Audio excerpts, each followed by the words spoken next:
The first body was discovered at 5:42 a.m. The sky above Pier 17 was the color of diluted ash, a gray so flat it erased depth from the horizon. The tide was halfway out, exposing a ribcage of barnacled pylons beneath the dock. Gulls moved in slow, suspicious circles overhead, their cries swallowed by the wind. Miguel Arroyo, sanitation worker for the harbor district, had been on the job 12 minutes when he saw her. He thought it was a mannequin. That was his first statement. He noticed the posture before the face, the upright stillness, the too perfect angle of the chin. Store displays sometimes got dumped along the waterfront after retail closures. He'd found worse. Headless torsos, limbless forms, plastic staring at nothing. He almost kept walking. What stopped him wasn't fear. It was the coat. Real wool doesn't drape like molded fiberglass. He stepped closer. The eyes were open, and they were not reflecting light the way glass does. Dispatch logged the call at 5:46 a.m. Patrol arrived at 5:58. The pier was sealed by 60:11. Detective Rachel Monroe arrived at 60:27. She didn't rush from the vehicle. She stepped out deliberately, denim jacket catching the wind, boots steady against the damp concrete. Her expression was neutral, not hardened, not detached. Focused, the body sat against a cylindrical mooring bollard as if resting after a long shift. Legs extended, ankles parallel, hands placed palm down atop her knees. No visible tension in the fingers, no distortion in the jaw. 42-year-old female, later identified as Evelyn Carter. But at that moment she was only posture. Rachel crouched without touching. No blood pooling visible beneath the coat. No impact abrasions on exposed skin. The positioning was too symmetrical to be collapse. Someone had arranged her after death. The coat, charcoal gray, was buttoned to the collar. Not hurried. Not misaligned. Her hair had been brushed. There was no defensive bruising on her hands. Fingernails trimmed evenly. No chipped polish. No fibers caught beneath them. Rachel shifted her attention to the concrete around the body. No drag marks. No scuffing. The tide line was several meters away, meaning she hadn't washed in, transported, placed, presented. Dr. Havel arrived carrying his case with the kind of economy only long practice produces. He took one look at the victim's skin tone and nodded slightly. She didn't struggle. He said quietly, "You're sure?" Rachel asked. "No petechi. No facial trauma. Lips show faint residue, possibly chemical." Rachel leaned closer without breaching evidence perimeter. The lips had a slight unnatural sheen, not cosmetic gloss, something clinical. She was sedated. Havel continued. "High probability. And cause of death. Not here. But this wasn't violent in the conventional sense." Rachel stood and scanned the dock. The early light flattened everything into shadowless detail. Rusted shipping containers stacked like mausoleums. Chain, link fencing warped by years of salt corrosion. A decommissioned forklift resting permanently mid-task. If this was meant to be hidden, it was done poorly. If it was meant to be seen, then it was staged with patience. An officer approached from the perimeter holding a small evidence bag. "Found this near her right hand," he said. Inside the clear plastic rested a porcelain figurine, white glaze, matte finish. Approximately 4 inches tall. A swan. Its neck had been snapped cleanly at the base. The break was precise, not shattered. No secondary cracks spidering across the body. Rachel held the bag at eye level. No fingerprints visible. "Was it placed?" she asked. "Exactly 2 inches from her hand." The officer replied. "Measured. Measured." That meant intention extended to geometry. Rachel turned back toward the body. "Time estimate?" she asked Havel. "Preliminary. Midnight. Possibly slightly earlier. Midnight. A dead dock at midnight." Rachel walked the perimeter herself. No CCTV active within visual range. The Harbor Authority cameras had been offline for years pending funding disputes. Private warehouse systems nearby showed no recent uploads, either inactive or erased. She studied the surface near the bollard more closely. There were faint impressions, not drag marks. Indentations consistent with rubber soles. 2 sets, one smaller, likely victim's footwear. One larger, standing directly behind where she sat. Whoever positioned her had stood close. Close enough to adjust the angle of her head. Close enough to arrange her hands. Rachel exhaled slowly. This wasn't rage. It was choreography. By 8:03 a.m., identification was confirmed through facial recognition cross-rets with a missing persons report filed at 12 a.m. Evelyn Carter, corporate litigation attorney, last seen leaving her downtown office at 8:17 p.m. the previous night. Security footage showed her entering the parking structure alone. Her vehicle remained parked in its assigned spot. No signs of forced entry. Her phone last pinged a tower approximately 4 blocks from her office at 8:26 p.m. After that, silence. Rachel stood inside the autopsy suite that afternoon as the coat was removed carefully. No bruising beneath the fabric consistent with physical assault. Inner thigh revealed a small injection site. Clean, precise, hidden. Dr. Havel adjusted his glasses. Propofol derivative. He said after preliminary tox screening. High concentration. Administered intravenously. She would have lost consciousness within seconds. And after? Rachel asked. Respiratory suppression. Cardiac arrest. Pain. Minimal. Rachel looked at the still form on the table. Why the posture? She asked. Havel paused. Because whoever did this didn't want her to look discarded. Back at the scene, evidence techs cataloged environmental details. Wind speed. Tide timing. Temperature. All factors relevant to decomposition intervals. But something else drew Rachel's attention. The swan's broken neck. She requested high-resolution imaging of the fracture line. The break was smooth, tool-assisted, not snapped by hand, meaning the figurine had likely been intact prior to deliberate separation. Broken, on purpose. Rachel stared at the object longer than necessary. Swans symbolize fidelity, elegance, permanence. Breaking one wasn't random. It was editorial. At 6:45 p.m., the second call came in. 3 miles north. Another dock. Another body. This time male. Seated upright, hands positioned identically, coat buttoned, no trauma, no blood, and beside him, a porcelain horse. One front leg removed cleanly at the joint. Rachel didn't react outwardly at the second scene, but internally, the axis shifted. One posed death could be eccentric, 2 was architecture. The second victim was identified as Thomas Raid, 51, senior accountant, no criminal history. Divorced, adult daughter. His injection site was beneath the clavicle. Same compound, same dosage range, same time of death window relative to discovery. Both bodies placed at locations with maritime adjacency. Both arranged upright. Both accompanied by altered porcelain. This was not impulsive. This required transport capability, vehicle access, time, privacy. Rachel returned to headquarters near midnight. The evidence board began forming its spine. Photo of Evelyn Carter. Photo of Thomas Raid. Between them, pinned carefully, swan, horse, broken neck, missing leg. She stepped back. There was something incomplete here beyond the figurines. Something subtracted. She studied the victims' profiles side by side. Different professions, different social circles, different ages. On paper, unconnected, which meant the connection would not be public-facing. It would be structural. Rachel remained alone in the bullpen long after the others filtered out. She opened her desk drawer. Inside sat a manila folder she had not reviewed in over a year. 6 years earlier, a medical intern named Alina Voss, found upright in her apartment. Hands folded, no trauma. Cardiac arrest induced by anesthetic overdose. Officially accidental. Beside her, a glass hummingbird. One wing shattered. Rachel placed Alina's crime scene photo beside the new victims. The similarities were not theatrical. They were quiet. Poised bodies. Minimal disturbance. Symbolic object damaged deliberately. She felt the familiar tightening behind her sternum. The case she never closed. The file that never made sense. Now 2 new bodies had joined its geometry. And somewhere between porcelain and memory, a pattern was reassembling. Rachel turned off the bullpen lights herself. The board remained illuminated by the city glow bleeding through the windows. 3 empty spaces remained on the cork. She didn't know why she was certain, but she was, because this did not feel like escalation, it felt like sequence. And someone had just begun.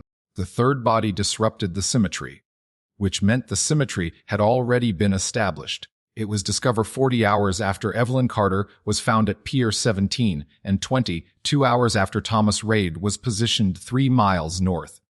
This time, the call did not come from a dock worker. It came from a demolition supervisor. The old harbor ferry terminal had been scheduled for structural teardown. The interior had already been gutted. Ticket counters removed, benches stripped, ceiling panels hanging in exposed grids like skeletal ribs. At 7:14 a.m., a foreman unlocked the chain link gate and stepped inside to conduct a pre-demolition sweep. He noticed the figure near the center of the lobby. At first, he assumed it was a trespasser sleeping upright. Then he noticed the wire. Detective Rachel Monroe arrived at 7:52 a.m. The terminal lobby smelled of dust and rust. Morning light filtered through broken upper windows, cutting sharp rectangular beams across the floor. The victim stood approximately 12 feet from the entrance, not leaning, not supported visibly. Standing, arms at his sides, head upright. A nearly invisible monofilament line extended from behind his collar to a steel beam overhead, tensioned precisely enough to hold his weight without obvious distortion to posture. 48-year-old male, later identified as Dr. Adrian Kessler, orthopedic surgeon, consultant on multiple private surgical trials over the past decade. Rachel did not look at the wire first. She looked at the hands. No clenched fists, no nail damage, no bruising along the knuckles. She circled him slowly. Dress shirt pale blue, buttoned evenly, sleeves aligned, shoes polished. He had been prepared. At his feet sat a porcelain object, larger than the previous figurines, approximately 8 inches tall. A theatrical mask, white glaze, split vertically down the center. The crack line was too clean to be accidental. Rachel crouched. The mask's interior was hollow, unmarked by manufacturer stamp. Unlike the swan and horse, this one appeared handmade. Deliberate. Dr. Havel arrived at 8:21 a.m. and examined the neck area carefully before the body was lowered. Injection site under left rib cage, he said quietly. Small gauge. Clean. Same compound. Rachel asked. Prelim tox suggests yes. Propofol derivative again. Time of death. Between midnight and 2 a.m. Rachel studied the floor. No drag marks. Minimal scuffing. Dust displacement suggested the body had been carried, not dragged. 2 sets of shoe impressions again. One matching approximate size of the victim. One larger. Consistent across all 3 scenes. Whoever was doing this worked alone. Confidently. There was something else. Rachel stepped closer as Havel rotated the victim's wrist gently. On the inside of the left wrist was a faint marking. Not carved. Not tattooed. A chemical etch. A circle, bisected vertically by a single straight line. The burn was shallow but intentional. Applied while the victim was alive, because mild inflammatory response surrounded the edges. Rachel's expression did not change, but internally, something aligned. She had seen that symbol before, not exactly, but close. Document that carefully, she said. Back at headquarters, the task force designation became unavoidable. 3 bodies. Identical sedation method. Upright staging. Symbolic broken porcelain. And now a mark. Rachel stood before the evidence board. Evelyn Carter, corporate attorney. Thomas Raid, senior accountant. Adrian Kessler, orthopedic surgeon. 3 different professions.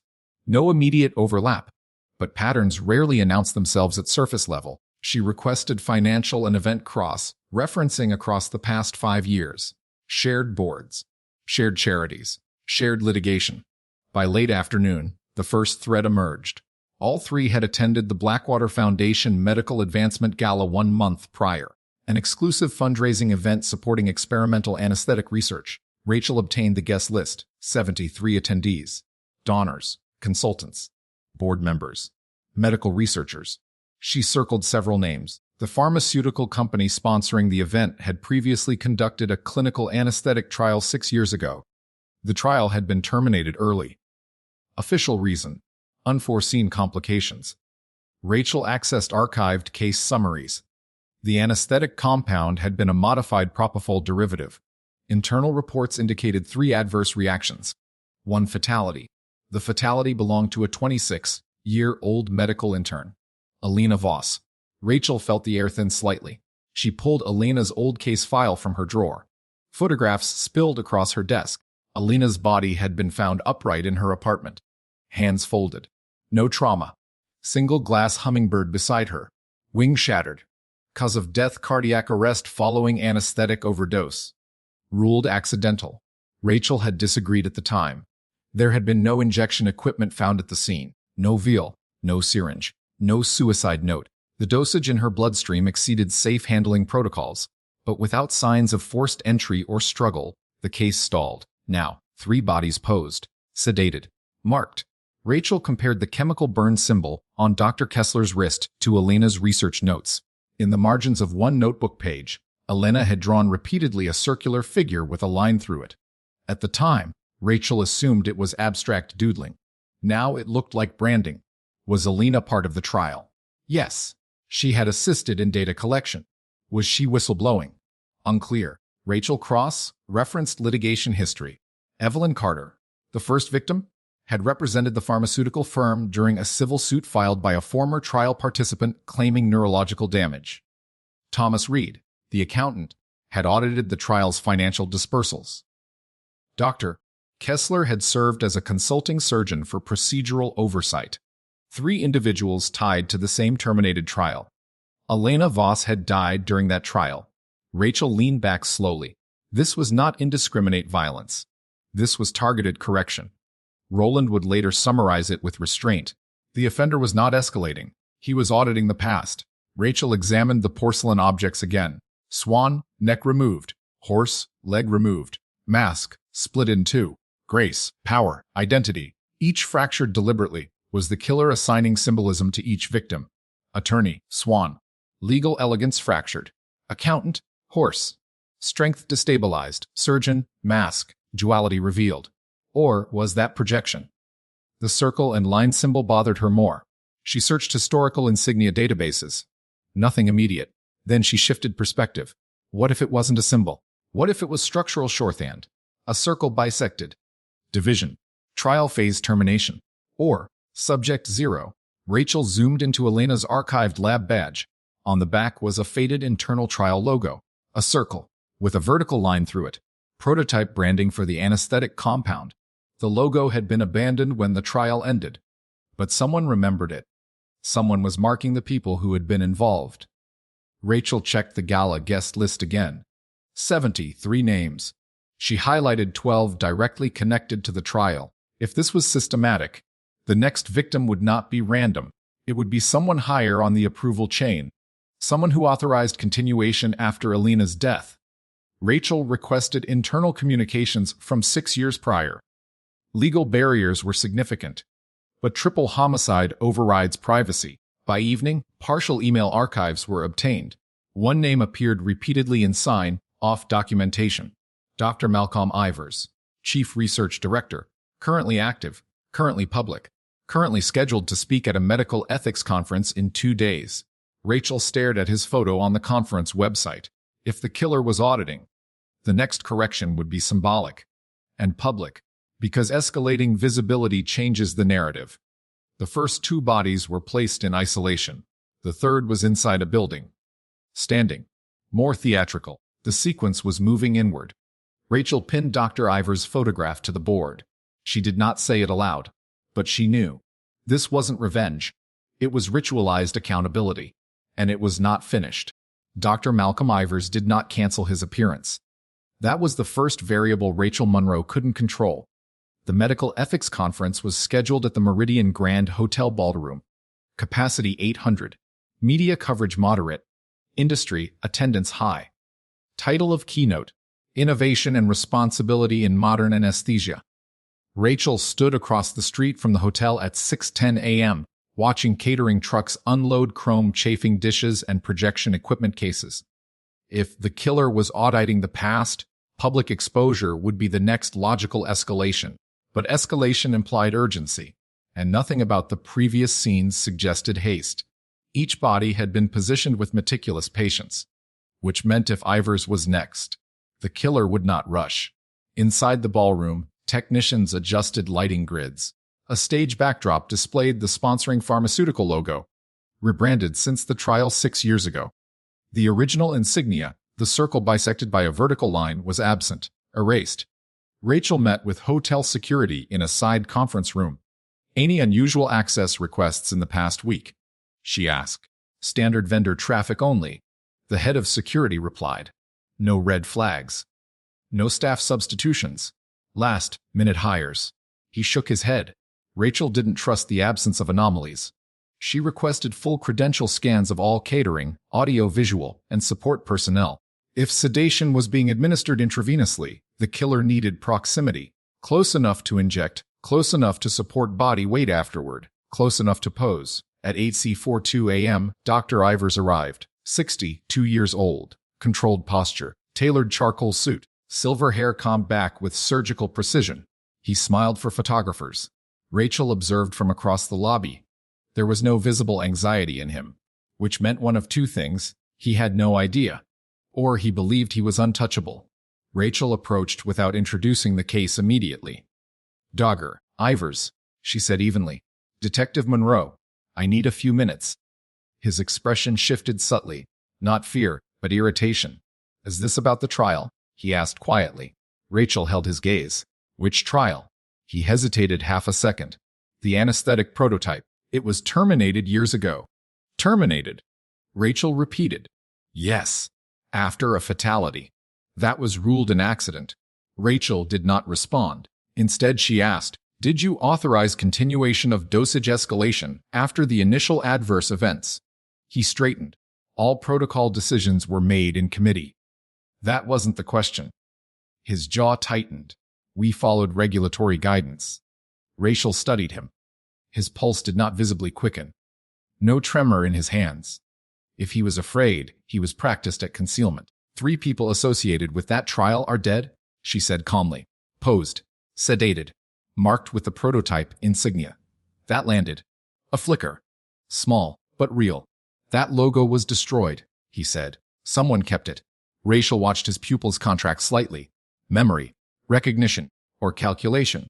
If I were you," she added, "I would not leave this building unescorted." He exhaled through his nose. "Are you suggesting I'm a target?" "I'm suggesting the pattern hasn't completed." The keynote began at 10:00 a.m. Rachel placed plainclothes officers at every access corridor. Elevator logs were monitored in real time. Catering staff were re-verified manually. At 10:37 a.m., Dr. Ivers took the stage. He spoke confidently about ethical oversight, about progress, about balancing risk with innovation. Rachel stood near the rear entrance, scanning the audience. 700 faces. Most attentive. Some distracted. One man in the third-row aisle seat was not watching the stage. He was watching Ivers' hands. Rachel noticed because he did not blink during applause. Mid-40s. Navy suit. No visible badge lanyard. She moved closer subtly. At 10:51 a.m., Ivers paused mid-sentence. A barely perceptible hitch in his breath. Rachel's focus snapped forward. He steadied himself against the podium. Water glass trembled slightly in his grip. Propofol acts quickly, if administered intravenously, but orally, less predictable. Unless Rachel moved, she reached the stage steps just as Ivers softened. He did not collapse violently. He folded. Controlled descent, almost graceful. Security surged. Audience murmurs escalated. Rachel caught his shoulder before his head struck the stage. "Clear the room," she ordered. Medical staff rushed forward, but Rachel's eyes were already scanning. Injection site, none visible on exposed skin. She grabbed his wrist. There, faint chemical etching.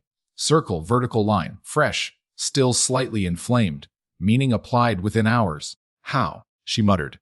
He had been under visible supervision since arrival, unless catering. Rachel pivoted toward the refreshment table backstage. Coffee urns, water pitchers, pre-filled glasses. She lifted one water glass. Clear, no odor. Propofol is lipid-based, insoluble in water, which meant not ingestion.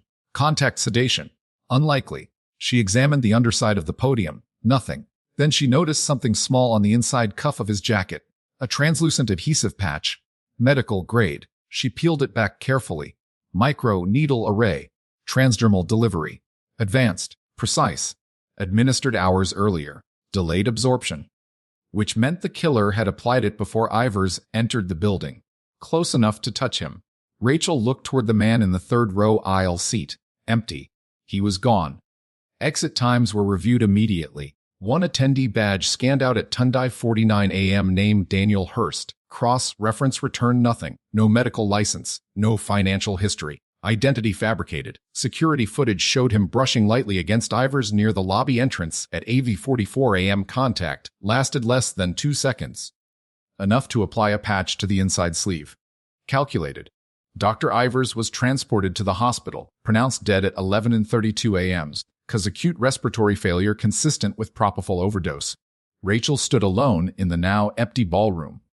4 victims, all linked to the same terminated trial, all sedated, all marked. The escalation was complete, public, precise, and technologically adaptive. This was not a grieving relative lashing out.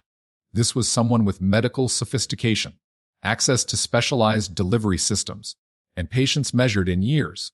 Rachel returned to the board that evening.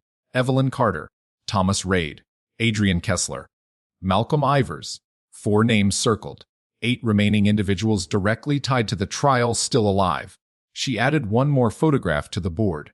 Alina Voss. Because the beginning matters more than the escalation. And the killer was not just auditing responsibility. He was recreating a narrative. One where Alina did not die accidentally. One where accountability arrived in porcelain and silence. Rachel studied Daniel Hurst's security still frame. His face was partially obscured, but his posture was familiar, deliberate, measured. She enlarged the image, zoomed, enhanced. There was a faint scar visible near his left jawline, thin, surgical, not recent. She cross-referenced medical intern cohorts from 6 years ago. One name surfaced, Jonas Voss, Elena's older brother, former surgical resident, withdrew from program 1 month after her death. License inactive, current employment unknown. Rachel felt the geometry lock into place. If she was correct, this was not random vengeance. It was ritualized rebalancing, one body at a time.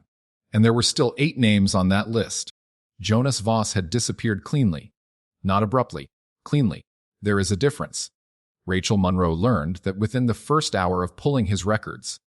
After withdrawing from his surgical residency 6 years ago, 1 month after Alina Voss's death, Jonas had surrendered his hospital access badge, terminated his lease, and liquidated a modest investment account. No public outburst, no disciplinary record, no online manifesto. He simply stopped participating. His medical license was listed as inactive but not revoked, which meant he had left voluntarily. That detail mattered. Voluntary exits leave doors open. Rachel stood before the board, studying the progression again. Evelyn Carter, legal shield. Thomas Reid, financial oversight. Adrian Kessler, procedural consultant. Malcolm Ivers, chief research director. Each step climbed the approval ladder. The killer was not targeting randomly. He was ascending hierarchy, which meant the next name would not be lateral. It would be above Ivers. Rachel requested full organizational charts from the pharmaceutical firm during the trial period. One name sat above Ivers in final authorization power, chairman of clinical advancement oversight, Dr. Helena Strauss, 70 years old, retired 2 years ago, currently residing in a private coastal estate outside the city. Rachel stared at Strauss's photo. Silver hair, impeccable posture, reputation for disciplined ethics reform after learning from past oversights. Public narrative controlled. Rachel contacted protective services immediately, but protocol was slower than intention. A retired executive without direct threat evidence did not trigger emergency custody. So Rachel drove. The Strauss estate sat on elevated coastline overlooking slate-gray water. Gated, private security present but minimal. 2 rotating guards per shift. Rachel identified herself at 4:12 p.m. I need to speak with Dr. Strauss immediately. She was escorted inside. Helena Strauss sat in a sunroom overlooking the sea. She did not rise when Rachel entered. I assumed this visit would come, Strauss said evenly. You're aware of the deaths? Rachel replied. I am. Your connection to the terminated anesthetic trial is direct. That was my oversight responsibility. Rachel studied her carefully. No tremor, no visible panic. Do you believe the trial was handled ethically? Rachel asked. Strauss paused. Ethics is retrospective, she said. Regret is immediate. That wasn't the question. Strauss's gaze hardened slightly. We followed institutional protocol, and when Alina Voss died, that was ruled accidental. Rachel stepped closer. Did you authorize dosage continuation after early adverse responses? Strauss's jaw tightened. The data was inconclusive. Inconclusive. Rachel repeated. Yes. Did you personally review Alina Voss's case file before closing the trial? A longer pause. No. Rachel felt the shift. There it was, delegated accountability. The pattern wasn't emotional vengeance. It was structured response. Rachel's phone vibrated. She stepped aside to answer. Officer Kim's voice was clipped.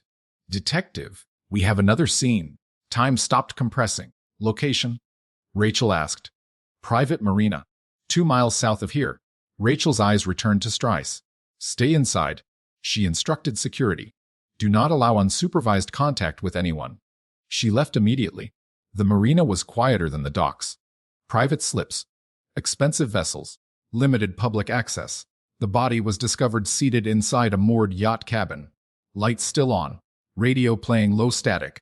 Victim Richard Halberg, former chief financial officer of the pharmaceutical firm during the trial period. Resigned 4 years ago. Rachel stepped into the cabin. The air smelled faintly sterile. Halberg sat at the small dining table. Hands folded this time. Head upright. No visible trauma. A porcelain object rested before him. A clock. White ceramic. Face cracked through the center. Time frozen at 12,006.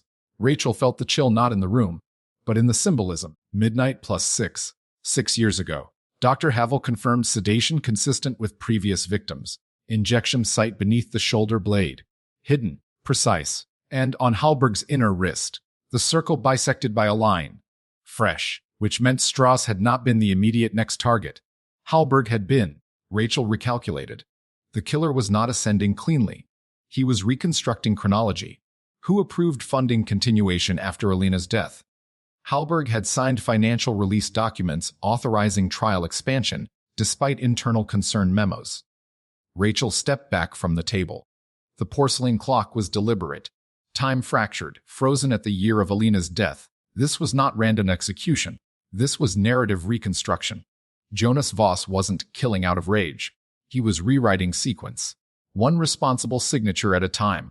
Rachel requested marina entry logs. One vehicle entered at 1:12 a.m. left at 1:38 a.m. License plate traced to a rental agency. False identity Daniel Hurst again. Same fabricated credentials. He was careful. He never rushed scenes. He transported victims after sedation elsewhere. Posed them calmly. Placed symbolic porcelain representing fractured virtue.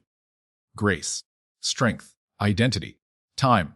Rachel stood outside the marina cabin. Ocean wind cutting sharp. 4 victims had been associated with structural authority. Halberg made 5, which left 3 primary signatories above operational layers. Helena Strauss, 2 board members who had since relocated internationally, and one more name Rachel had almost overlooked. Trial compliance auditor, internal risk assessor, the person who filed the first adverse event memo recommending immediate suspension. Her name was Dr. Meera Patel. She had objected formally. Her memo had been overridden. She resigned 1 month after Alina's death. Rachel's stomach tightened. If Jonas was correcting accountability, would he punish dissent or spare it? That distinction would define motive. Rachel returned to headquarters after midnight. 5 photos now occupied the board. Swan, horse, mask, no porcelain at Ivor's public collapse. Clock. The symbolism was expanding, not random, not theatrical, measured. She pulled Alina Voss's autopsy report again. Time of death 12:06 a.m. The porcelain clock had frozen at that exact time. Rachel exhaled slowly. Jonas was not improvising. He was precise to the minute, and that meant he had access to original autopsy documentation, which was sealed, unless he had requested it legally. Next of kin, Jonas Voss. Rachel felt the final confirmation settle. This was not speculation anymore. It was convergence. She pinned Jonas's old residency photo beside Alina's. Brother and sister, both in surgical whites, both believing in controlled intervention. Only one survived the trial, and now 5 others had not survived his response.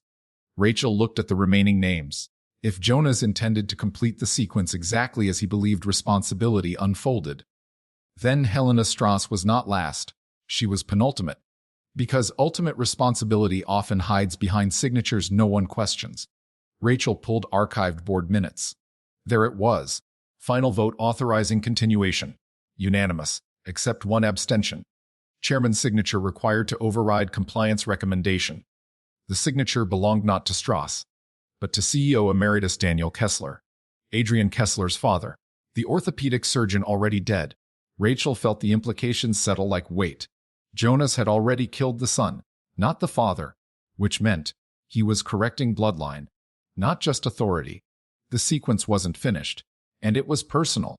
8 names had reduced to 3. Time was narrowing, and Jonas Voss had not made a single mistake. Rachel Monroe stopped looking at the victims as isolated events. She began looking at them as chapters, because Jonas Voss was not killing impulsively. He was publishing 5 deaths, each tied to Alina Voss's terminated anesthetic trial, each staged upright, each marked with the bisected circle, each accompanied, except Ivers, by fractured porcelain, and each symbolic object aligned with role, grace broken, strength destabilized, identity split, time frozen. Rachel stood in the quiet bullpen at 2018 a.m., lights dimmed, the board illuminated by a single overhead strip. She rearranged the photographs chronologically, not by date of death, but by trial involvement. Elena's fatality occurred first. Internal compliance memo filed by Dr. Mira Patel recommending suspension. Overridden by financial authorization from Richard Hallberg. Procedural continuation endorsed by Adrian Kessler. Legal shielding prepared by Evelyn Carter. Final executive defense delivered publicly by Malcolm Ivers. Oversight ratified by Helena Strauss. Board override signed by CEO Emeritus Daniel Kessler.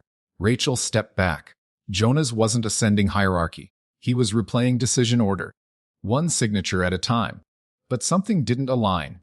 Dr. Mira Patel, the compliance auditor who had objected. She had resigned shortly after Elena's death. She had tried to stop the trial. If Jonas was reconstructing accountability, would he spare the one who resisted, or would dissent still count as participation? Rachel requested Patel's current address, suburban townhouse, 30 minutes west. She did not wait for a warrant. She drove. It was 3:07 a.m. when she reached the townhouse complex. All exterior lights were off. No obvious disturbance. Rachel knocked firmly.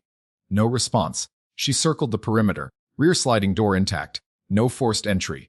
She called for backup and entered. The living room was orderly. Bookshelves lined with medical ethics volumes. No signs of struggle. Kitchen clean. Bedroom empty. Bed made. Closet half full. Rachel's eyes moved quickly. Something felt wrong. Not violent. Absent. On the nightstand lay a small white porcelain object, unbroken. A dove. Intact. No cracks. No missing pieces. Rachel approached slowly. Beside it was a handwritten note. 2 words. She tried. Rachel exhaled. Jonas had been here, recently. Close enough to leave porcelain. Close enough to enter silently. But he had not harmed Patel. He had acknowledged her objection. The dove was whole. Meaning, he was discriminating. This was not indiscriminate revenge. This was calibrated judgment. Rachel checked the timestamp on Patel's security system. Cameras had been disabled for exactly 11 minutes at 1:04 a.m. Professional. Clean. She stepped outside and called Officer Kim. Put discreet surveillance on Helena Strauss and Daniel Kessler immediately, she said. Round the clock. We still don't have enough for arrest, Kim replied. We don't need arrest, Rachel said. We need presence. Because Jonas wasn't accelerating. He was precise, which meant Strauss and Daniel Kessler were next in narrative sequence. But which first? Rachel returned to the board and studied Elena's autopsy again. Time of death, 12:06 a.m. Primary cause respiratory failure following anesthetic overdose. Internal memo recommended immediate halt, overridden at 9:14 p.m. same evening. Signed digitally by Hallberg. Co-signed by Kessler. Sester ratified by Strauss the following morning at 8:32 a.m. Rachel narrowed her eyes. Jonas had killed Hallberg first, then Kessler Jr., the surgeon's son, not Kessler Sr. That suggested symbolic substitution, blood for blood, but ultimate authority still rested with the father, which meant Daniel Kessler was the final chapter. Strauss would precede him. At 10:22 a.m., surveillance reported Strauss had canceled 2 appointments and remained inside her estate. No unusual visitors. 11:47 a.m., Daniel Kessler arrived at his downtown corporate office. Security detail light, private firm, 2 guards. Rachel positioned unmarked units nearby. At 1:03 p.m., Strauss's estate cameras glitched. 9 seconds of signal drop, then restored. Rachel's phone rang. Detective. Strauss is down. Rachel was already moving. By the time she arrived, EMS was exiting the estate. Helena Strauss lay in the same sunroom where Rachel had spoken to her, seated upright in her chair, facing the sea. hands resting calmly on armrests, eyes open, no visible trauma. On the glass table beside her, a porcelain scale. Balanced, but one side cracked. Dr. Havel met Rachel at the doorway. Sedation consistent with prior victims. He said quietly, injection site behind left knee. Hidden. Rachel stepped closer. On Strauss's wrist, the mark, circle, bisected. Fresh. Strauss's expression in death was not terror. It was recognition. Rachel looked at the porcelain scale again. Just as fractured. Balance distorted. Jonas was not improvising symbolism. He was curating it. How long? Rachel asked.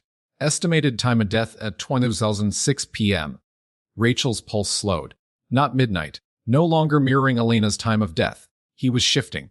Moving beyond reenactment.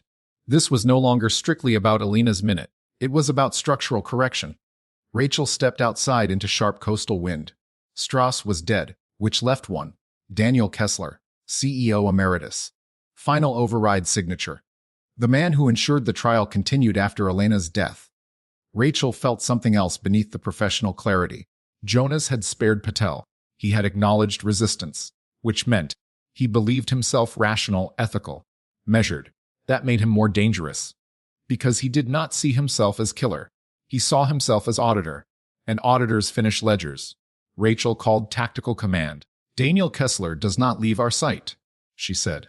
But even as she spoke, she knew something else. Jonas had not made a single operational error. He disabled cameras briefly, used advanced transdermal patches, transported bodies without witnesses, selected isolated staging areas. He anticipated surveillance, which meant, if Daniel Kessler was next, Jonas would not approach him publicly. He would not repeat the Ivers tactic. He would find intimacy, controlled proximity, somewhere quiet, somewhere symbolic. Rachel turned back toward the sea. The water looked calm, but calm surfaces conceal undertow. Strauss had been penultimate. The ledger now held one remaining name, and Jonas Voss had waited 6 years to turn this final page. Daniel Kessler did not alter his routine. That, more than anything, unsettled Rachel Monroe. After Helena Strauss's death, media coverage intensified. 5 high-profile figures tied to a terminated anesthetic trial were dead. The narrative was no longer containable. But Kessler continued his schedule. Morning gym session at 600 a.m., driver pickup at 7:15, corporate office until 40:30, private townhouse residence downtown. Predictable, disciplined, unmoved. Rachel requested direct contact. He agreed to meet at his office. Daniel Kessler was 74, controlled posture, steel, gray suit, eyes sharp with retained executive instinct. He did not offer condolences for the others. He did not deny involvement in the trial. He simply said, "You believe I am next?" Rachel did not answer immediately. "I believe you were the final override signature," she said. He leaned back slightly. "The trial was already unstable when it reached me." "But you authorized continuation." "I authorized review." "Which resulted in continuation."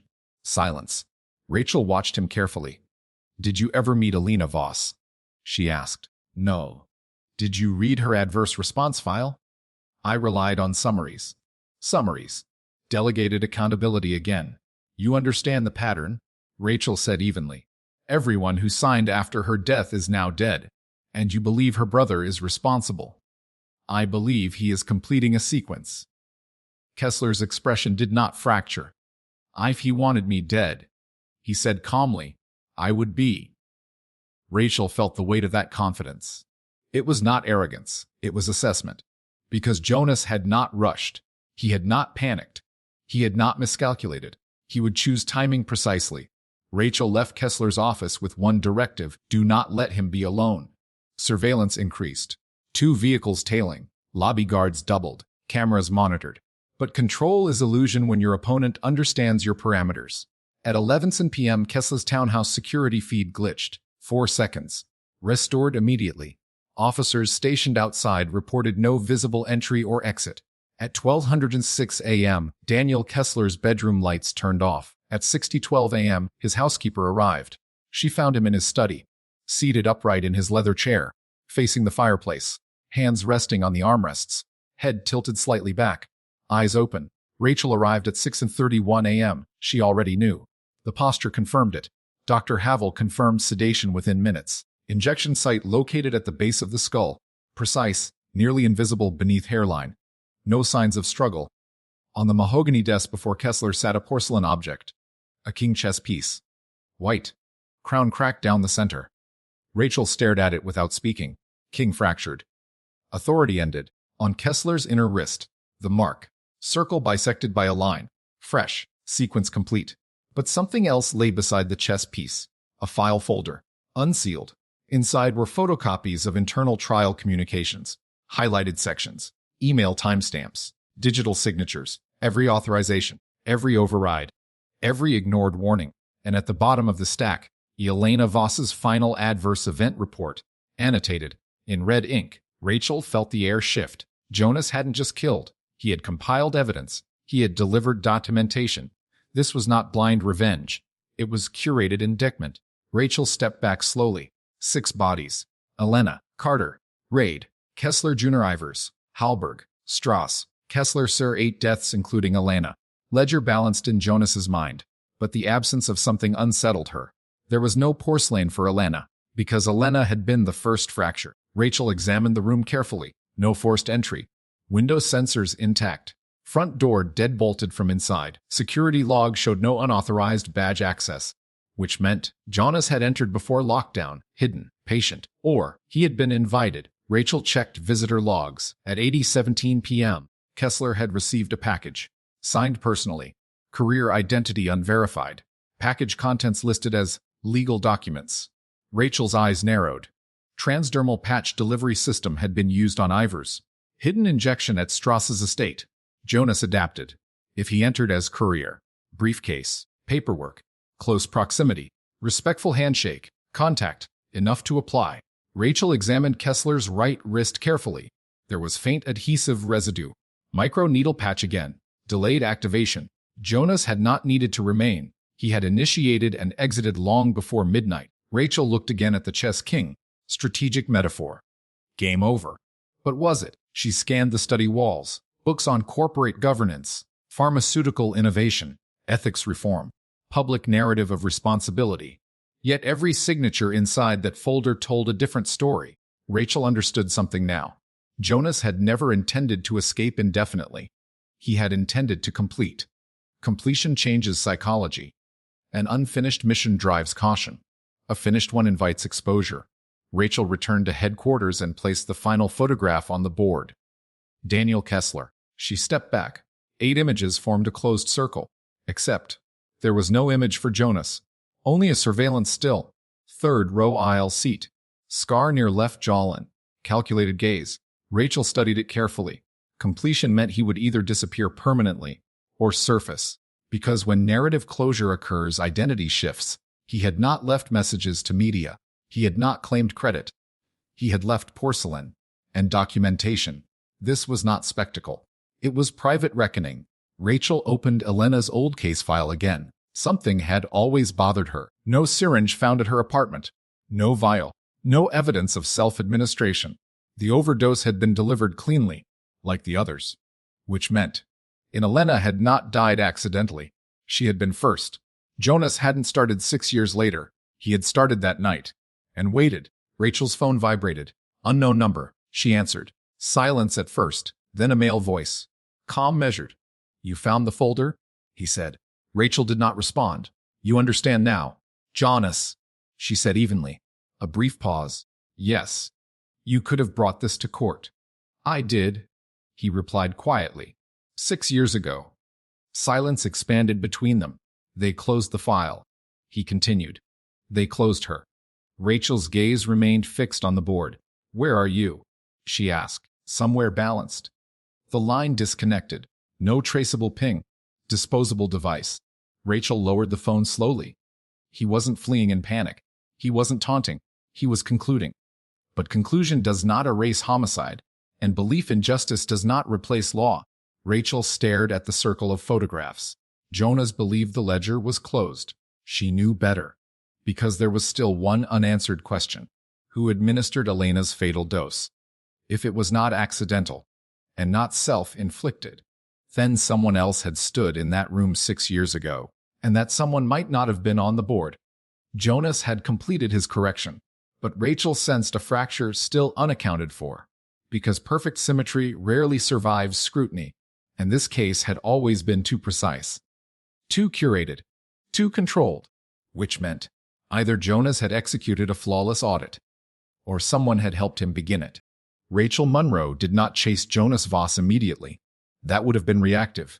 Instead, she returned to the origin point, Elena Voss's apartment.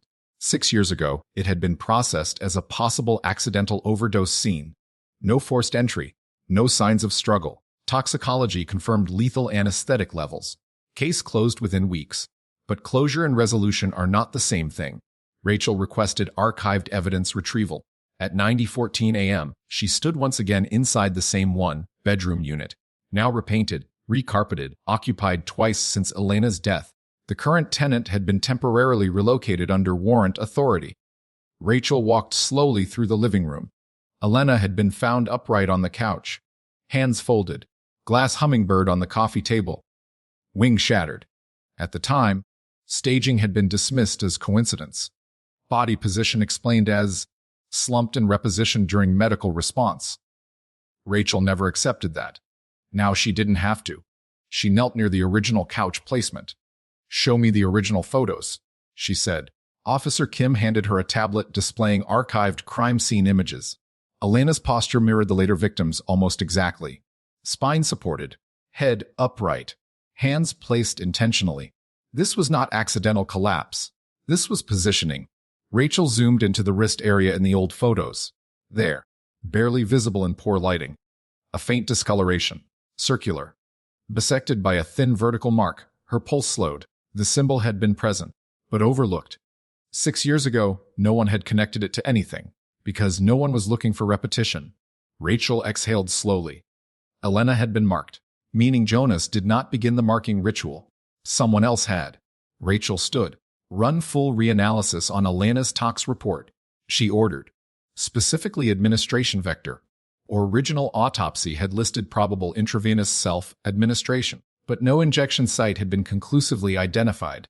That discrepancy had bothered Rachel even then. Dr. Havel met her at the lab later that afternoon. "I reviewed the tissue slides," he said. There was micro-hemorrhaging behind the right ear. Small. Overlooked. Injection site. Yes. Similar placement to Kessler's hidden. Precise. Administered by someone standing close behind. Rachel felt the geometry shift violently. Jonas had not killed Elena. Elena had been first. But she had been staged exactly like the others. Which meant the ritual began before Jonas. Rachel returned to the board. She removed Elena's photo from the outer ring and placed it at the center. Then she stepped back. The pattern expanded. Jonas's killings mimicked Elena's staging, not originated it. He had replicated the posture, replicated the sedation method, replicated the symbolic object. But Elena's object had been glass, not porcelain. Glass hummingbird, wing shattered. Rachel whispered the detail aloud. Glass. All subsequent objects were porcelain. Swan, horse, mask, clock scale, king. Why the material change? Glass shatters unpredictably. Porcelain cracks controlled. Jonas had refined the ritual, improved it, which meant he was copying an imperfect original. Rachel reopened Elena's trial involvement logs. Who had physical access to her the night she died? She had been off duty. At home. No scheduled visitors. Phone records showed one outgoing call at 11:48 p.m. to an internal number. Trial Oversight Office. Call lasted 32 seconds. Rachel traced that number. It belonged to Dr. Adrian Kessler, the orthopedic surgeon. Killed third. Rachel's mind recalibrated. Kessler had been more than procedural consultant. He had been hands-on. He had trained interns, including Elena. Rachel pulled archived internal messaging. At 11:22 p.m. the night Elena died, Kessler sent a direct message. Need to discuss your memo. Come by if necessary. Rachel's jaw tightened. If Elena went to him, or if he went to her, that night had not been solitary. Kessler Jr. had been killed by Jonas, but perhaps not only for procedural endorsement, perhaps for something more direct. Rachel reviewed Kessler Jr.'s autopsy again. Injection site hidden beneath rib cage. Precise. Same as others. But one difference stood out. There had been slight bruising along his forearm. Defensive. Minimal, but present. Unlike the others. Unlike Halberg. Unlike Strauss. Unlike Kessler's setter Rachel exhaled, Jonas had been calm with most, except Adrian Kessler, which suggested personal knowledge. Rachel checked archived building access logs for Elena's apartment complex. 6 years ago, digital retention had been limited, but physical security desk sign in logs had been scanned. One name appeared handwritten at 11:57 p.m., illegible at first glance. Rachel enhanced the scan. Kess. The rest obscured, but the initial letters were enough. Rachel closed her eyes briefly. Rachel closed her eyes for had been physically present at Elena's apartment the night she died, which meant he likely administered the dose, staged her upright, left the glass hummingbird, marked her wrist. Why? Silence. Fear of exposure. Panic, or something darker. Rachel reopened the folder Jonas had left on Daniel Kessler's desk. She flipped through the photocopies again. Near the back was a page she had skimmed earlier, a printed email from Adrian Kessler to Daniel Kessler Sestron subject line, intern incident. Timestamp 1:12 a.m., 1 hour after Elena's estimated time of death. Body text short. It's contained. We need to move quickly. Rachel felt the room narrow. Contained. That word did not belong in accident narratives. It belonged in damage control. Jonas had killed Adrian Kessler, but perhaps not first in the sequence by accident. He had replayed accountability in structural order, but he had ensured Kessler Jr. died before Kessler-Sayre bloodline inversion. Correction. Rachel looked again at Elena's photo. She had been staged first. By someone trained, someone clinical, someone capable of hidden injection. Adrian Kessler. Which meant, when Jonas's audit had been accurate, but incomplete, because Elena's death had not been systemic oversight alone. It had been individual action, and that action had been buried. Rachel stepped back from the board. Jonas believed he had balanced the ledger, but he had not known every detail. He believed Elena's death resulted from trial continuation, but perhaps it had been deliberate silencing. Rachel's phone buzzed again. Unknown number. Same calm voice. You're close, Jonas said. Rachel did not react outwardly. You didn't kill her, she said quietly. Silence stretched longer this time. No, he replied. You think the trial killed her. Wes. It didn't, Rachel said. Adrian Kessler did. There was a sound on the other end. Not breath. Not anger. Stillness breaking. That's not possible, Jonas said finally. She called him. He visited. He emailed your father's board at 1:12 a.m. saying it was contained. Silence. Longer now. Measured. You're lying, Jonas said, but the certainty was fractured. I'm not. Rachel waited. Because truth destabilizes more than accusation. If that's true, Jonas said slowly, then I killed the wrong man first. Rachel's eyes remained on Elena's photograph. No, she replied. You killed him third. Silence again. But this time it felt different. Not completion. Not balance. Disruption. You believed the system killed her? Rachel said. But one man did. Jonas did not disconnect immediately. When he spoke again, his voice was no longer perfectly even. If he silenced her, he did, Rachel said. The line went dead. Rachel lowered the phone slowly. Jonas's mission had been constructed on partial truth. He had punished structure. But structure had not wielded the syringe. A single hand had, and that hand was already dead, which meant Jonas's ledger had not been justice. It had been misdirected correction. Rachel looked at the board again. 8 deaths, 1 original murder, and a brother who believed he had completed something righteous. But righteousness built on incomplete data fractures. Just like porcelain, and Jonas Voss had just realized the crack ran deeper than he knew. Jonas Voss did not call again. For 12 hours, there was silence. Rachel Monroe did not interpret that as retreat. She interpreted it as recalculation. When a person builds a moral architecture around grief, and that architecture fractures, the collapse is not loud, it is internal. Jonas had constructed a thesis: the trial killed Elena. The system protected itself. Accountability required correction. Now a variable had shifted. If Adrian Kessler personally administered the fatal dose, if Elena had been silenced, then the foundation of Jonas's sequence was incomplete. Rachel did not leave this to speculation. She dug. At 8:22 a.m., forensic reanalysis confirmed that the micro hemorrhaging behind Elena's right ear was consistent with forced injection. not self-administration. Angle of entry downward. Administered by someone standing behind. No hesitation marks. No bruising consistent with self-restraint. It had been deliberate. Rachel returned to the timeline. 11:22 p.m. Kessler messages Elena. Need to discuss your memo. 11:48 p.m. Elena calls trial oversight office. 11:57 p.m. Security log suggests visitor entry beginning with Kess. 12:06 a.m. Estimated time of death. 1:12 a.m. Email from Adrian Kessler. It's contained. Contained. Rachel said the word aloud again in the quiet bullpen. Contained implied liability. It implied panic. It implied exposure risk.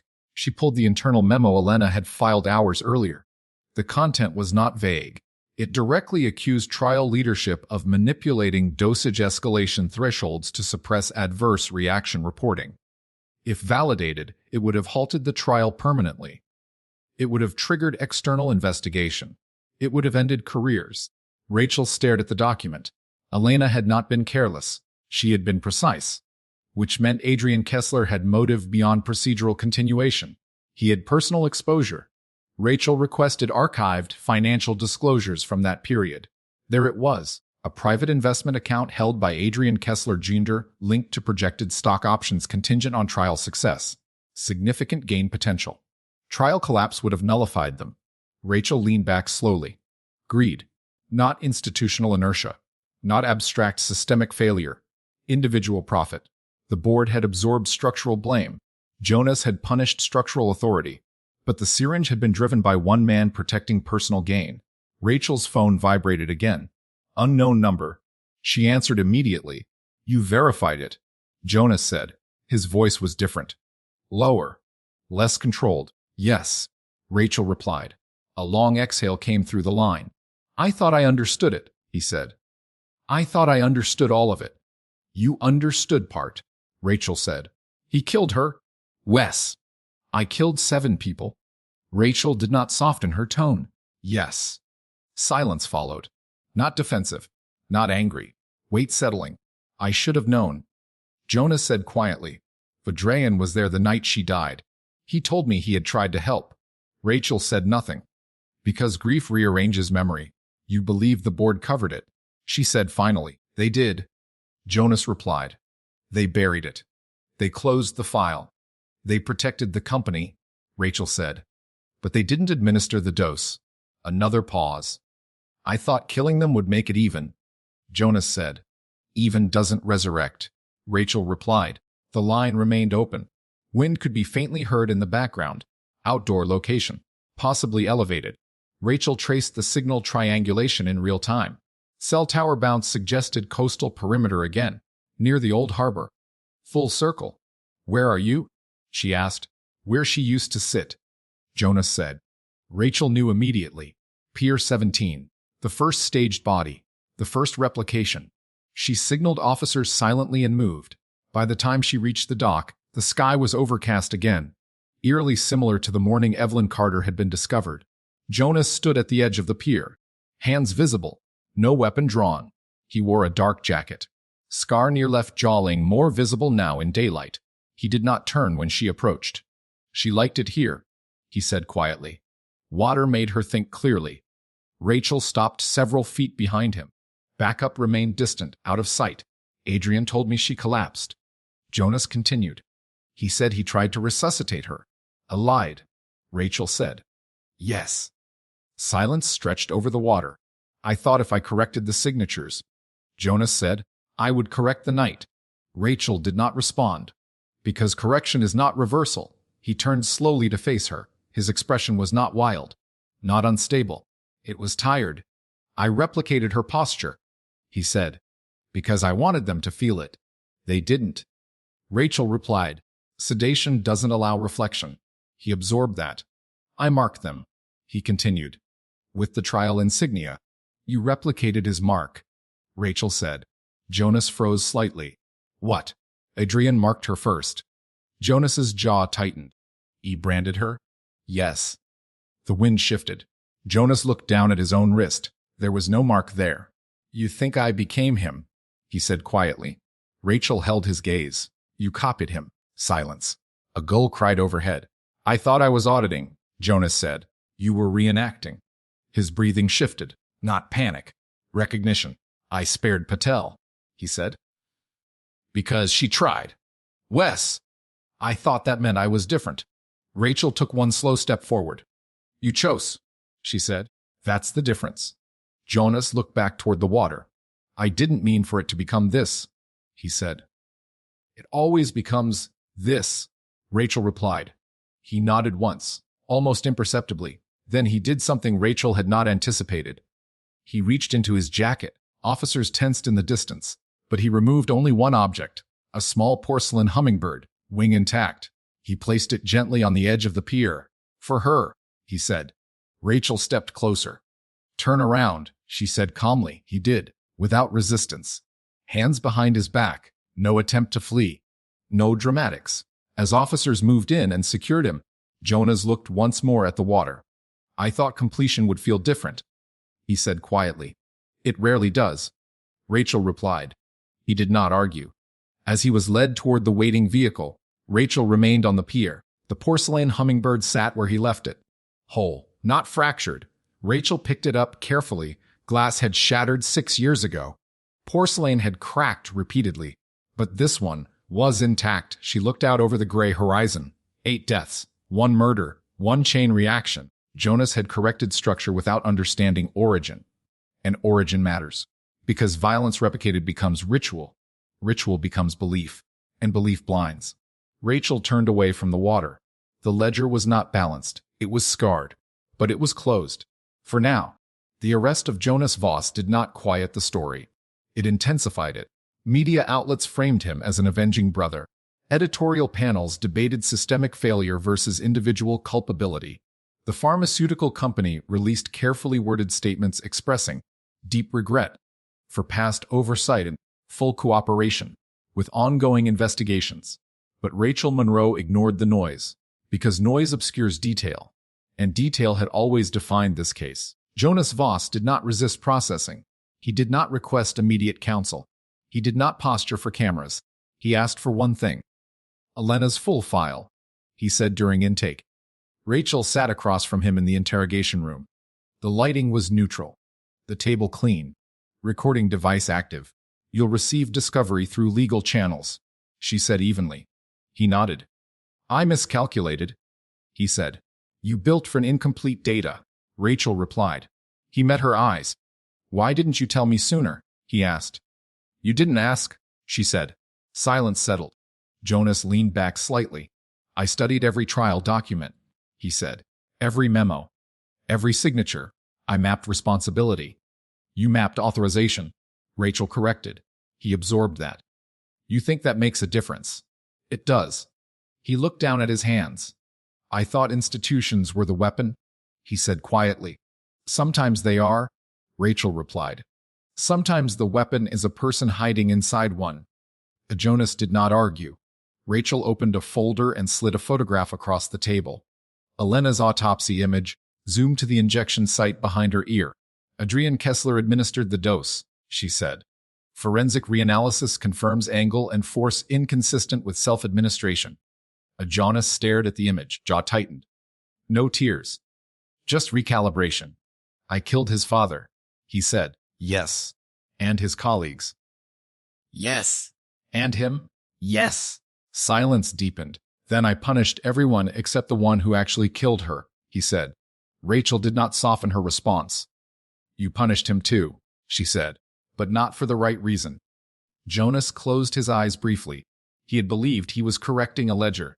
Now he understood he had rewritten it inaccurately. Did he panic? Jonas asked quietly. Rachel reviewed the timeline in her mind. Yes, she said. Your sister's memo threatened exposure. Financial incentives tied to trial continuation would have collapsed. His investment disclosures show significant personal gain contingent on success. Jonas's breathing shifted. He valued stock over her life. He said, less. And the others? They valued containment. Rachel replied, reputation, liability. They buried it. Jonas nodded slowly. I thought burial was the crime, he said. It was a crime, Rachel answered, but not the murder. The distinction hung heavy in the room. Jonas looked at the recording device. "I'm not pleading insanity," he said. "I didn't think you would. I knew what I was doing."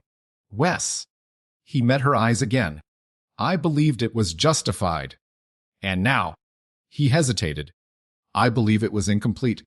Rachel did not respond immediately. Completion had driven him. Now incompleteness defined him. "You'll be charged with 8 counts of homicide," she said finally. "I understand." "And premeditation." "Yes." He leaned forward slightly. "Will they reopen Elena's case?" he asked. Yes. Yes. "Will the record show what he did?" "Yes." Jonas exhaled once. Not relief, not peace. Just acknowledgement. "That matters," he said. Rachel stood. "Truth matters," she replied. Not symmetry. As she exited the room, she felt no triumph, only resolution. Back in the bullpen, the evidence board remained assembled, but looked different now. Not a circle, not a closed loop. Rachel removed the porcelain photographs one by one: swan, horse, mask, clock, scale, king. She left only Elena's image and Adrian Kessler's, origin and perpetrator. Everything else had been collateral. Officer Kim approached quietly. "Press is calling him a vigilante, Kim," Kim said. "Rachel, look up." "He wasn't," she replied. "What was he?" "Wrong." Kim nodded slowly. The forensic unit delivered final confirmation reports by late afternoon. Injection angle analysis. Adhesive residue identification. Financial motive correlation. The case against Adrian Kessler was posthumous, but definitive. The district attorney announced public reopening of Elena Voss's death. Official cause amended to homicide. That mattered, because narrative correction is not emotional. It is procedural. Jonas was transferred to county holding that evening. No resistance, no outburst. As officers escorted him past Rachel, he paused briefly. "I thought if I matched the posture," he said quietly, "I would understand what she felt." "You, Keen," Hugh replied. He nodded once. Then he was gone. Rachel returned to Pier 17 alone at dusk. The water moved the same way it had on the morning the first body was discovered. Gray. Unimpressed, she placed the intact porcelain hummingbird on the bollard where Evelyn Carter had once been seated, not as tribute, not as symbolism. As contrast, the original glass bird had shattered. The replication had fractured. This one remained whole. Rachel understood something now. Jonas had believed replication would create understanding. But replication without truth only multiplies damage. The trial had failed ethically. Adrian Kessler had failed morally.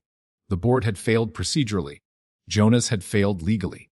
Each failure distinct, each consequence different. The wind shifted across the dock. Rachel looked down at the hummingbird one last time. It did not repair the past, but it did not fracture further. Sometimes that is the closest thing to closure available. She turned away from the pier. Behind her, the water continued moving, uninterrupted by human attempts at balance. The case was complete, but not clean. And clean had never been the goal. Only true. Closure is often mistaken for silence, but silence is only the absence of noise. Closure is documentation. 3 weeks after Jonas Voss's arrest, the official amendment was filed: cause of death, Elena Voss. Manner, homicide. Administered by Adrian Kessler Jr. The language was sterile. Clinical, reduced to terminology. But terminology matters. Because 6 years earlier, the word accidental had sealed a coffin twice, once for Elena and once for truth. Rachel Monroe stood in the district attorney's office as the press statement was finalized. No theatrics, no dramatization, just correction. Outside, cameras waited for a soundbite. Rachel declined. This case did not require narrative flourish. It required accuracy. The pharmaceutical company issued a secondary release announcing internal restructuring, financial restitution funds for trial participants, and establishment of an independent oversight review board. Public reform often follows public exposure, but exposure does not resurrect. Jonas Voss waived preliminary hearing. He confessed formally to 7 counts of first-degree murder and 1 count of aggravated homicide related to Daniel Kessler, Sir's premeditated execution. He did not contest forensic evidence. He did not attempt justification during court record. His only statement entered into transcript was brief. "I believed I was correcting injustice. I was wrong in method." Rachel read the transcript later that evening. There was no grandstanding, No martyrdom. Only acknowledgement. The porcelain objects were cataloged into evidence storage, each one photographed carefully. Swan, fractured neck, horse, missing leg, mask, split, clock, frozen at 12,006, scale, cracked, king crown broken, hummingbird, intact. Rachel requested one addition to the evidence archive. Elena's original glass hummingbird, recovered from long-term storage, wing shattered, placed alongside the porcelain counterpart. Not for symbolism, for record continuity. Patterns matter in documentation, but they matter more when broken deliberately. The trial investigation reopened independently. Financial audits confirmed that Adrian Kessler Jr. had diverted projected earnings into private speculative accounts contingent on trial continuation. Email correspondence demonstrated explicit anxiety over memo escalation. The word contained appeared multiple times across internal threads. Contained the intern. Contained the memo. Contained the narrative. Language reveals intent more often than confession does. The board members who had survived Jonas's audit provided statements under oath. Each acknowledged procedural failure. None admitted awareness of homicide. Rachel believed them. Institutional cowardice differs from individual murder. One buries, the other kills. Dr. Meera Patel testified voluntarily. Her compliance memo was entered into the permanent record. Her dissent documented. That mattered, because dissent is often erased when inconvenient. Now it was preserved. Jonas's sentencing occurred quietly. Life without parole, no media frenzy, no protesters, no applause. He did not look toward the gallery during judgment. He did not look toward Rachel either. But as officers escorted him away, he paused briefly. "Is it in the record?" he asked. "Yes," Rachel replied. He nodded. That was all. Rachel returned once more to the evidence board before dismantling it completely. 10 photographs had once filled the cork surface. Now only 2 remained temporarily pinned. Elena Voss, Adrian Kessler Ginger's origin and action. She removed Adrian first, then Elena. The board returned to blank. Blank does not mean empty. It means ready. Later that night, Rachel visited Pier 17 one final time. The porcelain hummingbird remained where she had left it, unbroken, weathered slightly by salt air, but intact. She picked it up and turned it over in her hand. Porcelain can fracture cleanly. Glass shatters unpredictably. Jonas had believed precision could replace chaos. But grief is not precise. Justice is not symmetrical. And correction does not erase origin. Rachel placed the hummingbird into her coat pocket. Not as a trophy. Not as reminder. As evidence that intact objects are possible even after fracture.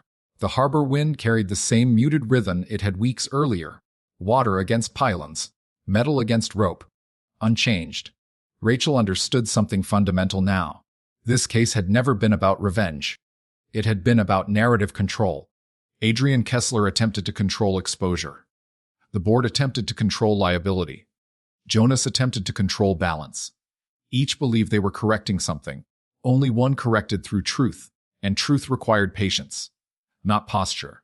As she walked back toward her vehicle, her phone vibrated once. A notification. Internal memo from the district attorney's office confirming final archival entry, case designation updated. Elena Voss. Homicide resolved. Rachel turned off the screen. Resolution is not emotional. It is administrative. But administration is how memory survives distortion. The pier behind her faded into gray. The ledger was not balanced. It was documented. And documentation endures longer than porcelain.